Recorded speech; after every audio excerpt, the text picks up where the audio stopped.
Эркин журналист Ыдырыс Исаков аны бетке чапкан пансионат Ош мекемесинин мурдагы директоруна каршы Ош шаардык милициясына арыз жазган. Ыдырыс Исаков өз көрсөтмөсүндө жогорудагы дарек боюнча журналисттик иликтөө жүргүзүп жаткан учурунда Маматкерим Койчукулов сенин уруксатсыз видеого тартканга укугуң барбы деп колу менен бетине чаап жибергендигин жана камерага асылып, камеранын микрофонун сындырып койгондугун билдирген. Ал эми Маматкерим Койчукулов өз көрсөтмөсүндө өзүн блогер катары тааныштырган Ыдырыс Исаков анын уруксатсыз видеого тарткандыгына байланыштуу ортодо пикир келишпестик пайда болгондугун айткан.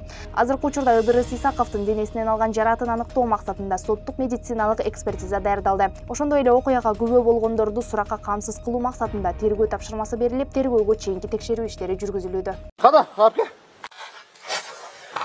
Удастырың бар? Апке. Көрсө. Удастырың бар? Ана емештик. Права. Мени тартканга. Бардык акым бар. Кандай акым? Мен эркин журналист. Ош шаардык милициясы соңку убакта жаш эле балдар баңгизат менен кармалып жатканына байланыштуу ата-энелерге кайрылды. Ага ылайык жакында эле синтетикалык баңгизат сатып жүргөндө эле 22 жаштагы 2 бала кармалган. Алар аймактарга тыюу салынган заттарды жөнөтүп, бир жерлерге бекитип жүргөн деп шектелүүдө. Ата-энелерге кайрылуу балдарыңыздарга жакшылап көңүл буругула деп эскертет милиция кызматкерлери.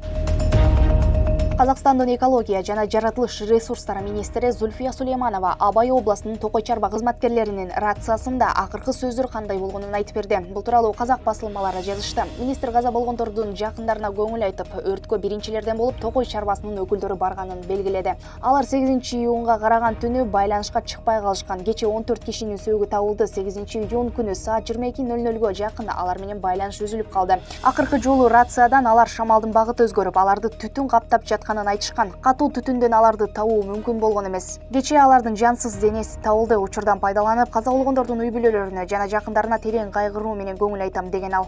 Эске салсак, 8-июнь күнү Абай областында 60 гектар жерде токой өртү чыккан. Анда каза болгондордун саны 14кө жеткендиги маалым болгон. Бүгүн 12-июнь Казакстанда аза күтүү күнү деп жарыяланган. Бул окуя боюнча Садыр Жапаров Казакстандын президенти Касым-Жомарт Токаевга көңүл айтты.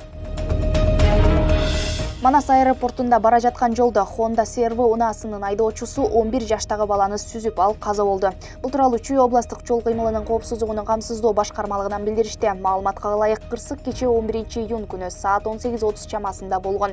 Анда Honda Fit CR-V унаасынын айдоочусу түштүктөн түндүктү көздөй бара жатып, жолдон өтүп бара жаткан 2012-жылы туулган жаш баланы сүзүп алган.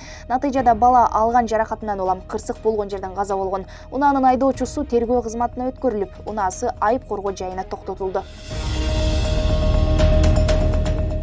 Аламөдүн районунун Лугаевка айылында бейбаштык окуясы боюнча 2-чи шектүү кармалды. Бул тууралуу Чүй областык ички иштер башкармалыгынан билдиришти. Билдирүүгө ылайык 10-июнь күнү саат 21:30 чамасында Лугаевка айылында МИГ дүкөнүнүн жанында белгисиз адамдар 1994-жылы туулган жаранды эч себепсиз сабап кетишкен. Сабалган жаран мыйзам чегинде чара көрүү боюнча арыз менен Аламөдүн райондук ички иштер башкармалыгына кайрылган. Аталган факты боюнча кылмыш жаза кодексинин 208 беренеси бейбаштык менен кылмыш иши козголгон.